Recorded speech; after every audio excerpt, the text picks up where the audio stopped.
We've been preaching these last several weeks on the power of the resurrection and what the resurrection, that we serve a risen Lord, what that means and what that affords in our life, what that power endows to us. Jesus said this in John chapter 14, verse 12.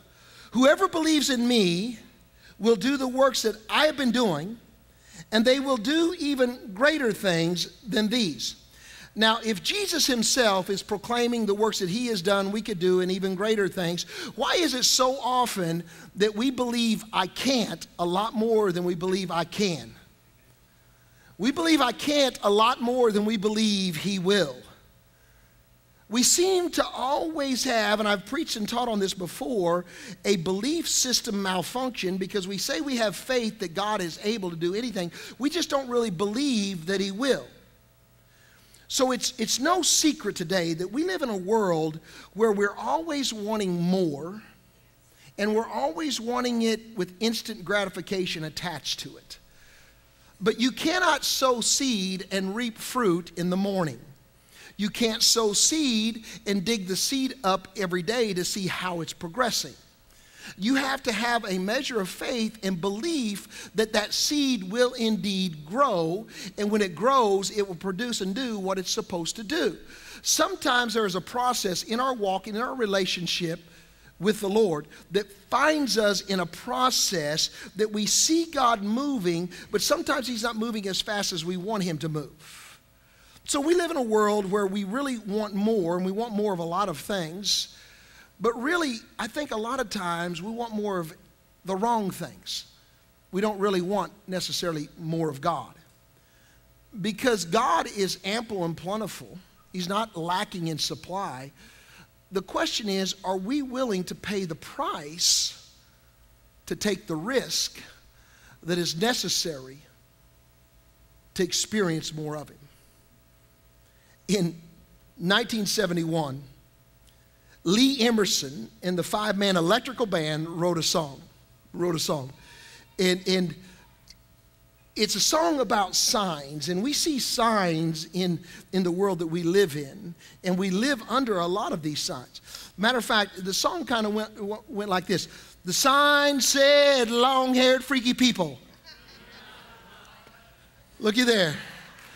Need not apply. So I tucked my hair up under my hat and I went in to ask him why. Come on, how many of you know it? You know, that doesn't mean you're old. What it means is you listen to oldies. Okay? You know, sign, sign, everywhere a sign. Do this, don't do that. Can't you read the sign? Hey, come on. Give yourselves a great big hand. You did awesome. Now, here's what it is in America, as Americans, we have grown up under the signs of caution, of danger, of don't do this, it's not safe. Scott Dudley noted this. He said, over the last 30 years, we have created the most risk-averse society in history. We are the most seat-belted, bike-helmeted, airbagged, knee-pad-wearing, private-schooled, gluten-free, hand-sanitized, peanut-avoidant, sunscreen-slathering, hyper-insured, massively medicated, password-protected, valet-parked, security systems, inoculated generation in all of history. And what has that done? It's led us to be more fearful and more afraid. Now, most of you all know that my wife and I recently became grandparents. Now, you know, now I didn't think it would be that big a deal. People who are grandparents told me that, oh no, this grandkids will change your life, you know, and I'm like, you know, hey, my life's pretty crazy. It's going to be another baby. We're excited. We're thrilled about it. It's going to be another baby. You know, I know about babies because I'm a baby. That's right. I know none of you would ever guess that with me, that I'm the baby of our family. I have two older sisters. My sister's a little bit older than me, so they started having babies, and when I was still a pretty young man, I was babysitting and taking care of babies, and so I feel that I've changed more poopy pants than any grown man ever should have, you know? So you know, I was, from all the days of my life, it seems like, I've had babies around me, and of course in ministry we have lots of babies, and we have, you know, dozens of babies over here, and I'm around babies a lot and all the time, and I love babies, and they're all wonderful, and they're all great. great until they pee on you and you know, all of those things. But I didn't realize how much a grandbaby would change everything. But I noticed something. Now, many of you put together and you did a shower for my daughter. Now, that was very wonderful. Thank you so very much. And you bought really wonderful and expensive gifts, but a lot of them I had no idea what they were. Like, there's a thing called a mamaroo.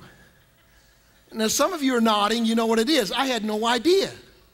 But this thing, you put the baby in it, and it goes up and down and moves around, and it plays music, and it does sounds, and it does all of these things, you know, all of these crazy things. I'm like, man, we never had anything like that for our kids. Our kids are so mistreated and abused. I mean, our kids had to settle for us going, ooh-doo-da-boo-da. I mean, that's scary when you think about it. Here they got all these things. And then they had something else. It's called a pack and play. Now, we called them playpens when I was a kid, you know. And if you couldn't afford a playpen, you put your kid on a leash, you know. And then we have, like, these bathtubs. And they got these, like, they're like padded, and they got drain plugs in them, and everything, because, you know, God forbid you had to dump it out. And, you know, had you know, all these things. And I'm like, what happened to the kitchen sink? You know, our kids bathed in the kitchen sink. It worked for them, you know. So I'm looking at this, and all these devices, they all have like these straps and everything. So everywhere you put the child, you strap them in. I mean, the kid is 2 months old. What's he going to do, escape? And you put him in. Well, then I go in, and my daughter's got this beautiful changing table. In my day, we called the changing table the couch. Okay? Now, then what was weird is I started looking at the changing table, and it has all these straps and everything you put on them, you know? And then you wonder why he's a little boy, you know? You wonder why he has Old Faithful when you take the diaper off and you got him ratcheted down everywhere. It's got to come out.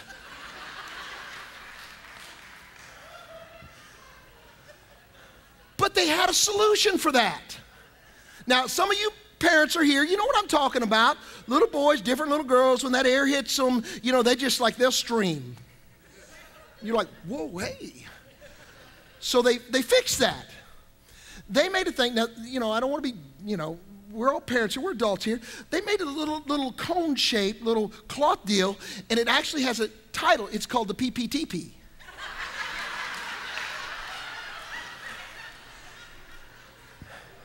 And I'm like, dear heaven, we never had one of those. We just had to take the diaper and go, whoa. There are so many safety devices out there today that it is an absolute impossibility for anything to go wrong until it does. Because the reality of it is, as much as we try to secure and safetize everything, it doesn't always work that way. Here's what's happened, is we have built multiple multi-billion-dollar industries built off of fear.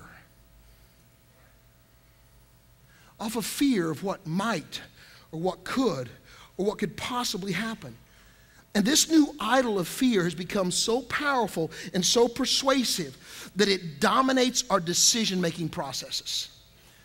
And because it dominates our decision-making, it occupies our thoughts. Therefore, it becomes a determiner of our destinies. And the people who succumb to this idol of fear, they see their dreams discarded, their hearts begin to sink, their faith begins to diminish, and they grow stunted spiritually. See, its victims live with a shriveled soul, if you would, and depleted hopes. God never built us to walk around fearful. Matter of fact, the Bible says that God did not give us a spirit of fear, but of love, power, security, and a sound mind. So if God doesn't produce fear, then who does? it really resonates from the enemy, from the pit of hell. See, fear of mishaps begin to steal and to destroy our very faith, because we don't have to dream big. We don't have to stretch ourselves. We don't have to trust God. We'll just trust the safety standard.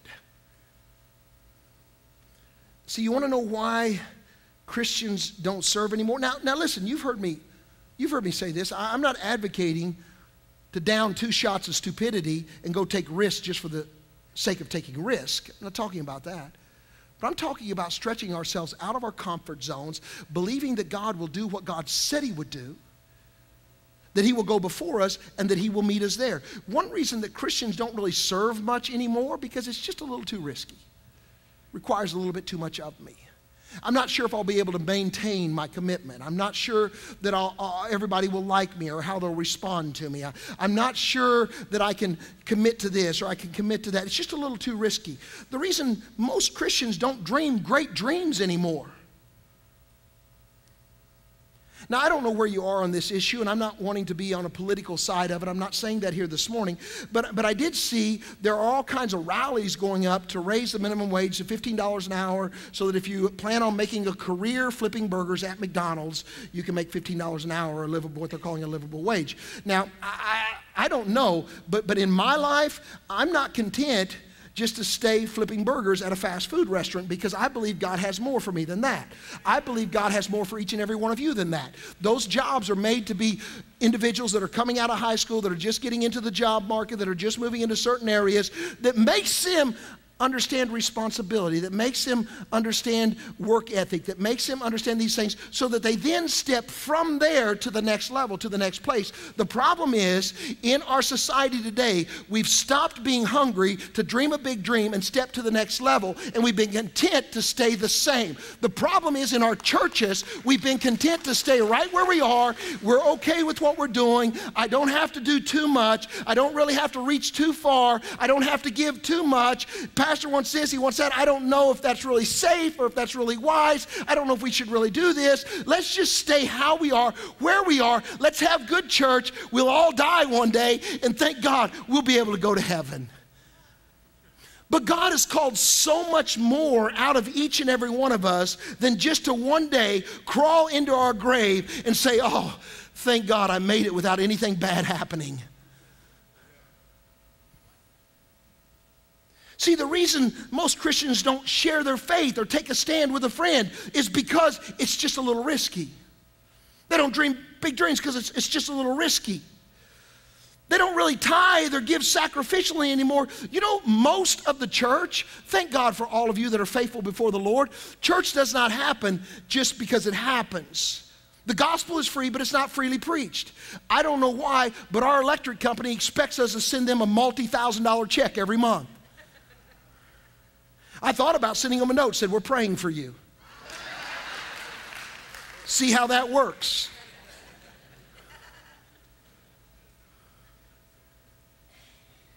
We know how it would work, because we live in a real world and it takes real dollars. But most Christians today don't tithe. They don't give. You know why? Well, we don't know for sure where the economy's going, because you're driven by fear rather than faith. I'm not really sure what's going to happen in my job. Have you seen gas and oil prices? Have you seen all these things? In our community, in our region, that has a big flux and influence on us. We understand that. But is the price of a barrel of oil today bigger than God's ability to move on our behalf? So why do we allow circumstances or situations to determine and dictate how much faith we'll extend? Because we want to play it safe. We want to be wise. And people will tell me, they'll tell me, I love y'all, I love y'all. Everybody look at me. Let me say it, I love you. Okay, understand that. And I love you so much that I will refuse not to challenge you. And not to call you to greatness. But I've had people tell me that we can't afford to tithe. Let me tell you, the simple answer to that is you can't afford not to.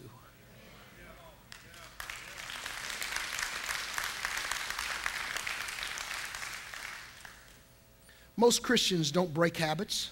They don't take risk. They don't build new relationships. They don't have great or live great adventures because we're stuck in the ho-hum.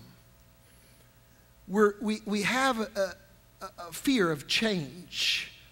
We want things to stay the way they are. We have our routines that we do, and we're comfortable with that.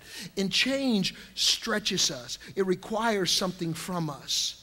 So the reason we don't break habits and take risks and build new relationships and do all of these things, they're all for the same singular reason, is it might be just a little bit too risky.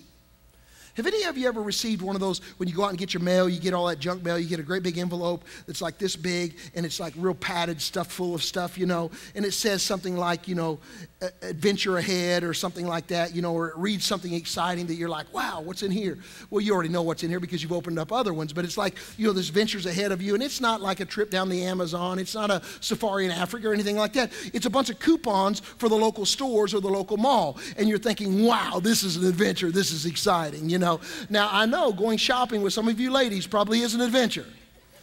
Not denying that, okay? But you know, guys, it's not that much of an adventure because we go in, we get what we want, and we walk out. Okay? Now, my wife would say, you do not, you look at every tool that's in there. You do, you know, all of these things, okay? But listen, if you want your life to be a little more exciting than the adventure to Walmart, no, I'm not, okay, I'm not saying that's not an adventure sometimes. All right? But if you refuse to believe that the ultimate goal for God to have for you in life is just to make it through, if you feel that you'd like something more on your tombstone, on your epitaph, if you'd like something more than the phrase, what a relief he made it, if you want something more than that, then what you have to begin to understand is the power that the resurrection affords to each and every one of us. The fact that Christ has risen from the grave changes absolutely everything. See, we've had this message backwards on most of these areas and most of these things. See, we think that if we live cautiously, there'll be no great price to pay. When actually, the opposite is true. That when we live cautiously, there ends up being a great price to pay. So let's talk about some of that just a little bit today. See, first of all, living under the caution flag, living life cautiously, it will always limit the impact that you have on the world around you. You know, I was in São Paulo, Brazil, several years back. And I've traveled, I've had the opportunity, you know this, to travel around the world. And I've always tried to make my time and my moments the most effective that I can make them, to have the most impact that I could have. And I was in São Paulo and other places in Brazil, and I was speaking in schools, in public schools. Now, you know, in the States, most of the time, you know that when we go into a public school, when I speak in a public school, they want me to not mention my faith or not talk about Jesus or anything like that. Well, usually in foreign countries, it's the opposite of. Matter of fact, in Brazil, they not only wanted us to preach the gospel, but they wanted us to do altar calls. And so we had prayer workers at the front of the stage, and we had over 2,000 in all the school assemblies I did, over 2,000 students in public schools come and accept Jesus as Lord and Savior. We were able to disciple them and give them literature and get them locked into local ministries and do all that right through the public schools. Now, in this particular area, they had three times for school. They had morning school, they had afternoon school, and they had night school, all for high schoolers. So they maximized their facilities, and they filled them up at morning, they filled them up at noon, and they filled them up at nighttime with students. And I was doing school assemblies at 11 o'clock at night.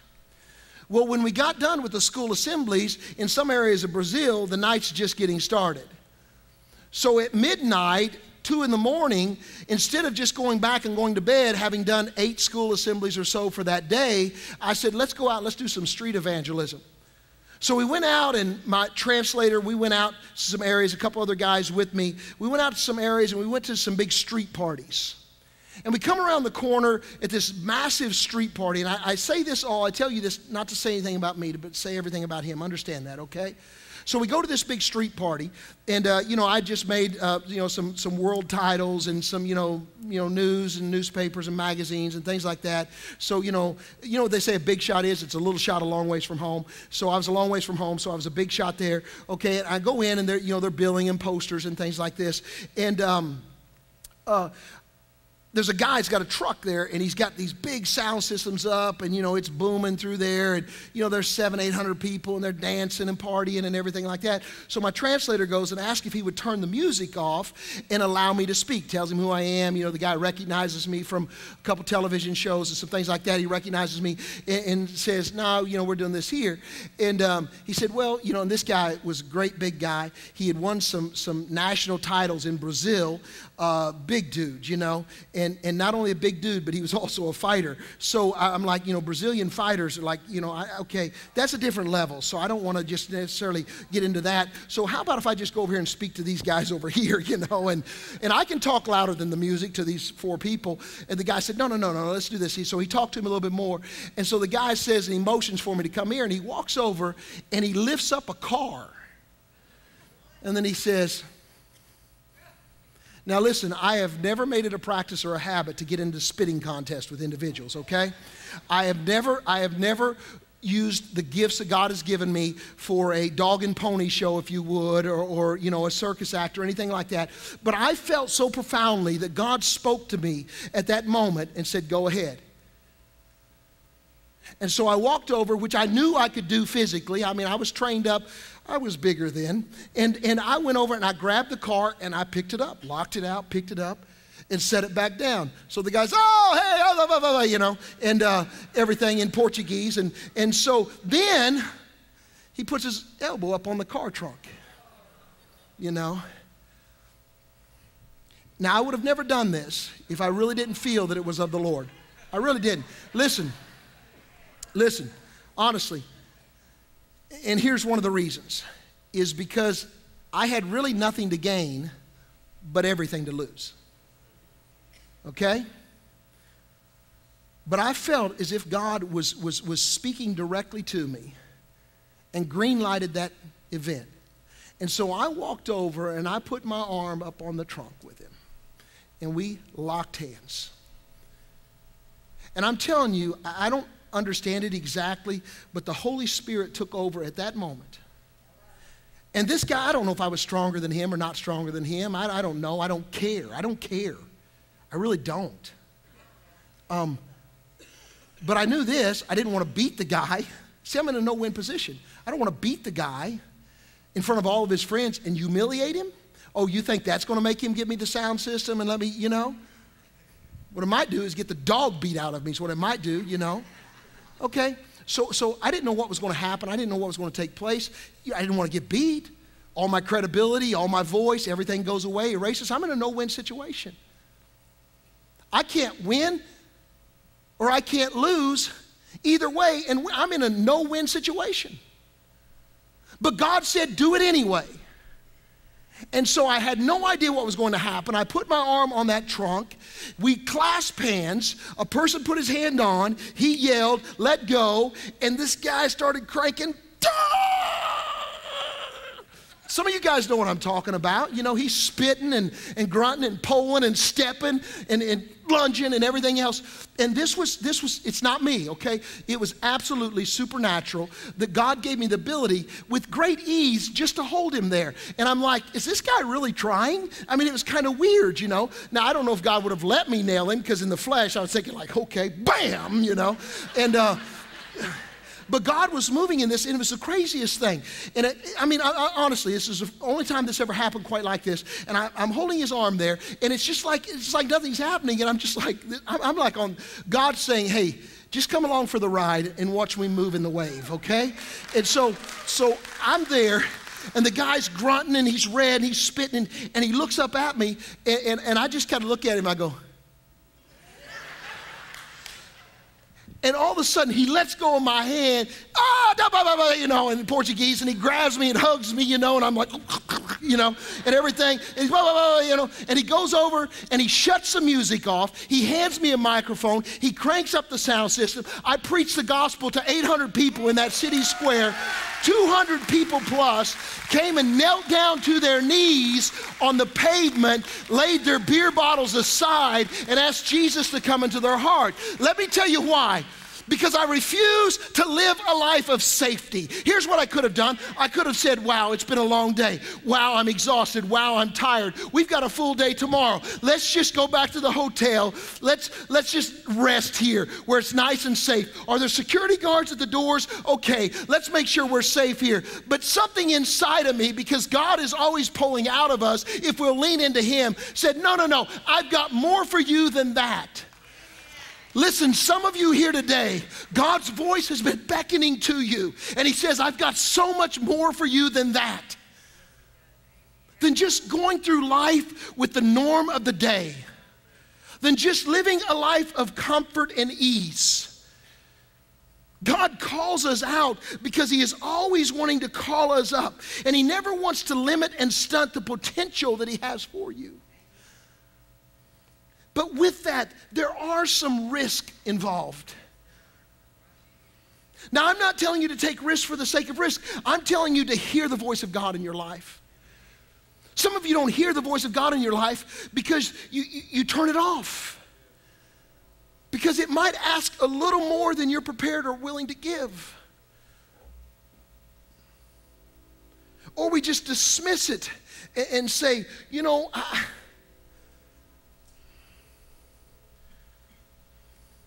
see, if you're bent on living life cautiously, it'll always limit your impact. It'll put you in a pond that's named stagnation. It'll help you only to have unrealized potential. It'll ultimately leave you in a desert of unfulfilled dreams and desires.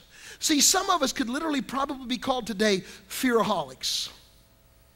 And when we're given two choices, we're going to absolutely opt for the safer option. In Matthew chapter 14, verse 28, the Lord spoke to Peter, and Peter answered Him and said, Lord, if it's you that's out there on the water, Lord, if it's really you that's walking across this sea in this storm, Lord, if it's really you, then command me to come out to you on the water. Peter, you're a moron. You can't walk on water. You've been on water your whole life. You know better than that. It doesn't even make sense. What are you even thinking? What would give you in your mind the thought that you could do something like that? How many parents have said it? What would ever make you think that that was possible? Why would you ever do that? But then Jesus said, come. I believe this. The Bible doesn't tell us this, but I believe this, that probably many of the disciples that are in the boat telling Him not to do it. And when Peter had gone down out of the boat, he walked on the water and headed towards Jesus. That is the most absurd, ridiculous story that I think we could find almost in the Word of God, except for all of the other stories where people stepped out of their comfort zone and did something that seemed absolutely ridiculous and impossible because God had spoken to their life and He made something great come to pass out of it. See, choosing for the safer option will never propel the gospel.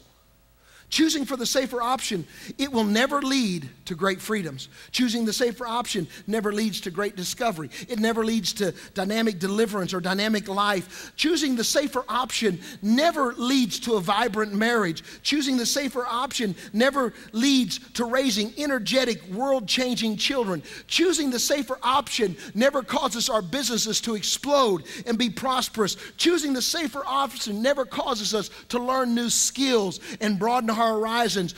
Choosing the safer options never causes us to overcome that fear of failure. One of the reasons people don't engage, don't step in, don't stretch themselves, don't do, because what if it doesn't happen? You know, my pastor, Pastor Mike Millay, he always tells me this: hey, make a decision. If it turns out to be the wrong one, here's what you do: make another one.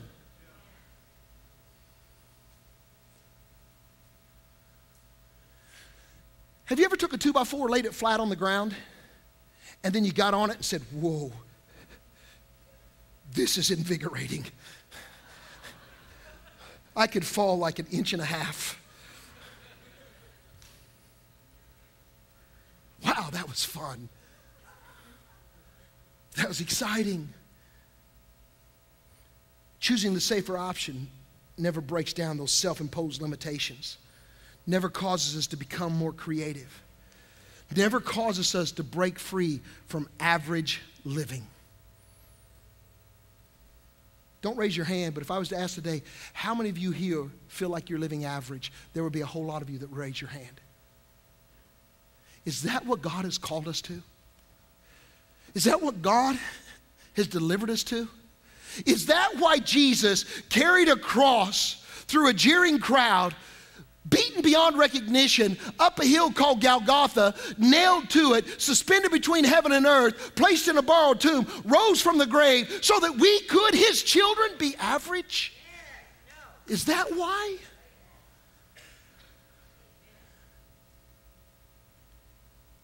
Choosing the safer option never uncovers unforeseen options and opportunities. It never causes growth in our own confidence. It never has stopped one person trapped in human trafficking. It has never beat down or backed down any drug dealers. The safer option has never changed and fashion-informed nations. The safer option has never caused us to learn, to trust, and have more faith that God is able. It's never caused one person to achieve their wildest dreams by living cautiously.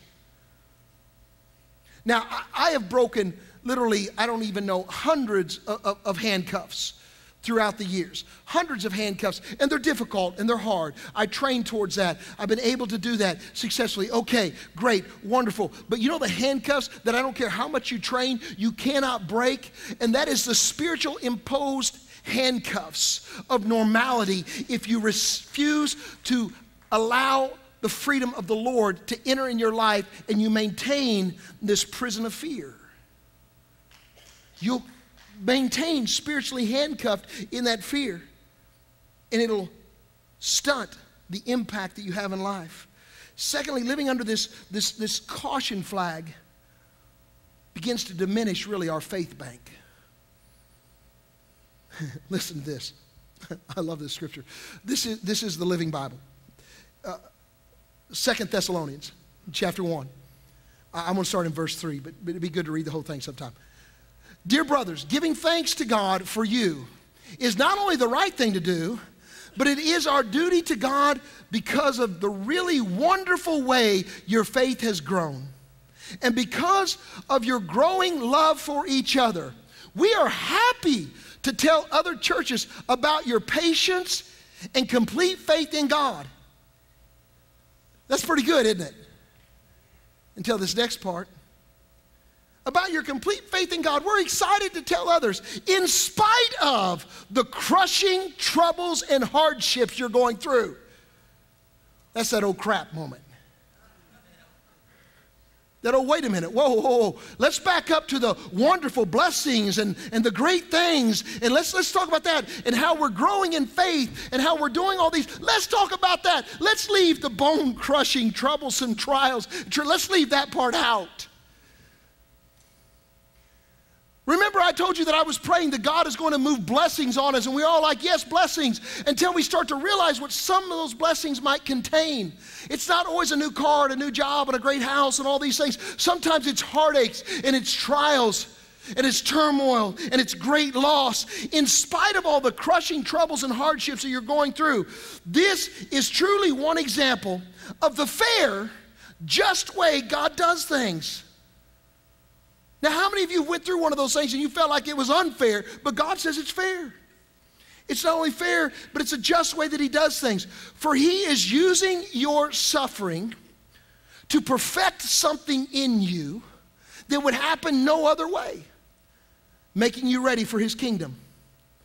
While at the same time, he is preparing judgment and punishment for those who are hurting you.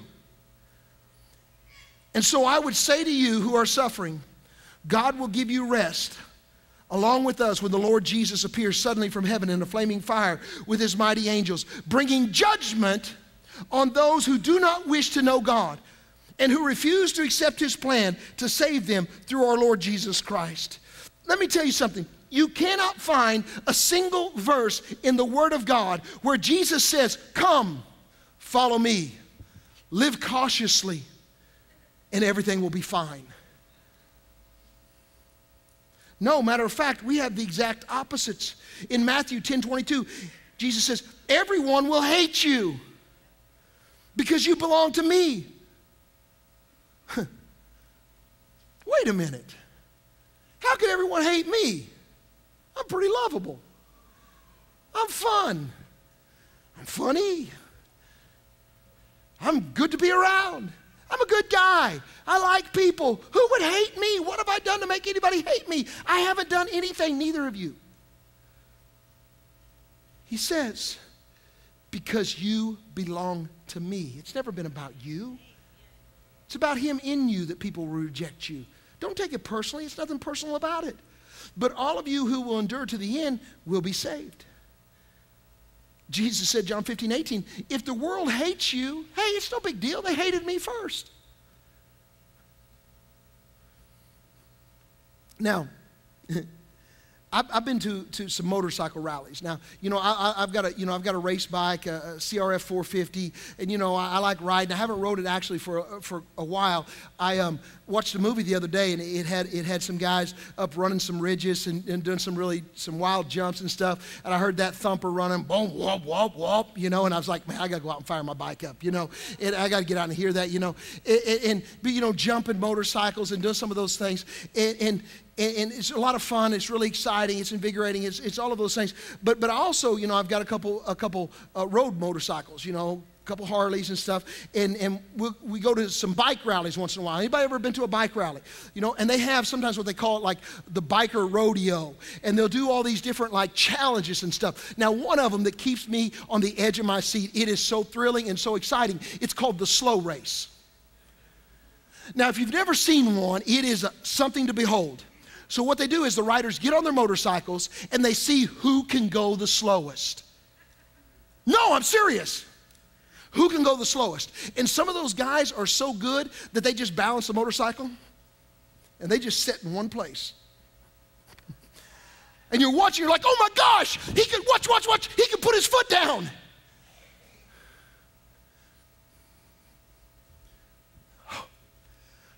Gosh. Give me a moment. That was almost too much. If he wouldn't have put his foot down, he could have actually fell over. Now, you could opt for the slow race in life, or you could do something like this. Oh,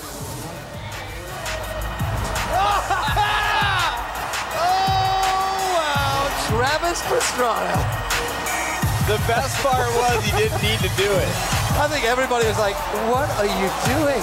And right there, that is definitely a signature Travis Pastrana move. I feel like he's 15 again. Trying to shatter the world record for distance jumping in a car. Oh! That was sick.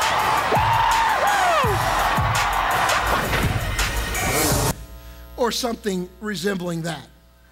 Okay? We can resemble something like that spiritually because we stretch ourselves out on the edge and we dare to believe God that he indeed is a God of the impossibility. Now, I had to look this up because I heard about it, and I didn't really know for sure, is it really true or not? And I talked about it one other time, and it really is. I researched it, and I watched some of it, and it's pretty thrilling, and you have to, go online and stuff and research it and look at it because it really doesn't make any of the highlights for the Olympics or anything like that. But walking is actually an Olympic sport. No, I'm serious. It is. And so you walk like really fast. Now listen, here's the only rule. Well, there might be a few more rules, but here's the main rule. The rule that will disqualify you is that one foot has to be on the ground at all times. Whew. Can you imagine if 2 feet left the ground at one time? Can you imagine? I mean, what would happen? You know, I mean, no, but they walk really fast. We've got some of the greatest guys in the world on Team Impact throughout the years that I've worked with. And there's a guy, and I'm just going to say his name. Maybe he'll watch this and he'll laugh with me on it because I'm not laughing really with him, but at him. His name was Greg Mead. I mean, the guy is built like a train. You know, he is just huge. And he's like a power lifter. He's one of the strongest guys I've ever known, one of the greatest guys I've ever known, and everything else. But he just didn't really run well. Okay? He just didn't run well. I mean, when he would run into the building, like we'd announce him, he'd run into the building, and it'd be like, you know. I'm like, dude, we got to work with you on running. You're embarrassing us. Well, he's like, I'm afraid that if I run like you guys do, I'll fall over. And I said, trust me, you can't fall over. Your feet never leave the ground. Wow, that's dangerous. Whew. Walking really fast. God doesn't call us to always be safe. Abraham leaves all that was familiar and followed what God said. Moses goes before Pharaoh and says, let my people go. Esther risked her life to persuade the king. A shepherd boy named David goes out to fight a man of war called a giant. Joshua crosses over a river named Jordan to fight the giants that were in the land. Peter gets out of the boat against everybody's practical advice or what he himself knew. Jesus carries a cross up a hill. None of these things sound safe. See, authentic faith is developed and grown only when we respond to the call of God in our life and we begin to take some risks. See, it often is in the middle of your risk when you realize that you can't, but God can. And faith is forged in that very furnace. Let me wind this down. Living a life cautiously stunts the spiritual growth and the development of more fear. Hebrews 11:1 tells us that faith is the substance of things hoped for, the evidence of things not seen. So what we have is we have a definition. We have a definition that says, believing what you cannot see will come to pass. Now, if that's the definition, believing of what you cannot see will come to pass, what is that a definition of? What is it a definition of? Fear. It's a definition of fear, but it's also a definition of faith. A definition of faith and a definition of fear. Believing what you cannot see will come to pass. Why are we fearful? Well, somebody might break into my house. Something might happen here. This might happen there. You know, we could get in a car wreck. We could get in a motorcycle wreck. We could fall down and skin our knee. We have to have a bike helmet. We could end up with a head injury. We could do this. We could do that. Believing what you cannot see will come to pass. So what we have to do is we have to make a decision and a choice if we're going to live each day with faith or we're going to live each day with fear. See, a life of caution never causes anyone to fall more in love with Jesus. Never to feel a deep responsibility to do more for the kingdom of heaven. See, you know, I have this thing that I feel like, you know, I need to be a protector of our people and a protector of our sheep. And I put myself out there sometimes doing that on individuals. And I don't like for some of our people to go do dangerous things. I don't mind putting my life at risk. I don't mind doing those things because, you know, I feel like, you know, that's me. But it worries me when one of our people does. And God has dealt with me on those things, that you have to be able, as a parent, be able to release those things and believe that God is going to do what God said he would do. You know, I have an individual in our church, an individual of prayer, believing God. And she says, listen, I know God has spoke to me. I've heard the voice of God that I am to go help some Syrian refugees in foreign lands. And I'm like, no, it's not safe. And God like slapped me in the head, said, when did you ever care about safe? It's more important to be obedient than it is to be safe. And so we prayed over it and we believed God. See, here's what you do is you hear from the Spirit, then you take action on what you hear, and then you believe that God goes before you. See, sometimes it doesn't seem safe to go public with your faith or to serve the poor or to develop a heart of generosity or just to depend God in all things. But it is always better in every situation to rely on God than to try to trust in your own abilities. Never stretching your faith, you find yourself stuck in a routine, developing a spirit of self-reliance rather than a spirit of dependency upon God. And that is what's neutered the church today. And that's why the church has become ineffective at reproducing life. See, I've learned a dependency on God to live a life of prayer, to walk in the power of the resurrection, to unleash your God-given passion for the kingdom, to live compassionately for others, becomes very, very dangerous. But it is worth every risk that it entails. The idea that you can live safe is merely a lie that is propagated from the enemy to render your life ineffective. Some of you, you want to know why you have trouble with your children really selling out to God? Because they haven't seen you truly sell out. When have you sat around the table and said, hey guys, we're going to sacrifice and we're going to believe God to help in this endeavor? Hey, we're going to get rid of our cell phone. Hey, we're going to do this, we're going to do that, so that we can sow that money into the kingdom of heaven to see people won for the... When do our kids see us believe God? It doesn't happen real often anymore. I don't have time to share all that I wanted to share. In Boston, Massachusetts, January the 15th, 1919, the North End neighborhood of Boston, a large molasses vat exploded. It's called the molasses disaster of Boston. The tank burst and a wave of molasses went through the city streets. You can't play it safe. They don't have a bike helmet for that. A wave of molasses goes through the street, kills 21 people, and injures 150. I mean, how does that happen? Can you imagine people yelling, walk fast, it's molasses? How's that happen? You think you can be safe? You know, I got in a car wreck. I told you this here a couple of weeks ago, a month ago. I got in a car wreck. I was turning it of all places to a little area. There's a place there called Donald's Donuts. And I wasn't buying donuts, but I was turning into that place there. And I was turning in, you know, I heard tires squealing, and a guy goes a couple lanes over and broadsides me, hits me broadside because a car behind me wasn't slowing down or slowed down too fast, and he wasn't paying attention. He runs over and hits me. Well, I heard tires squalling, so I'm looking up this way where I had just you know, turned. I thought, did I turn in front of somebody that I didn't see, you know, because nobody was coming? Did I turn in front of somebody? So I'm looking about that time, boom, he hits me broadside. Like, where'd that come from? Because had I knew it was coming, I'd have rolled down the window, grabbed his truck, and stopped it. And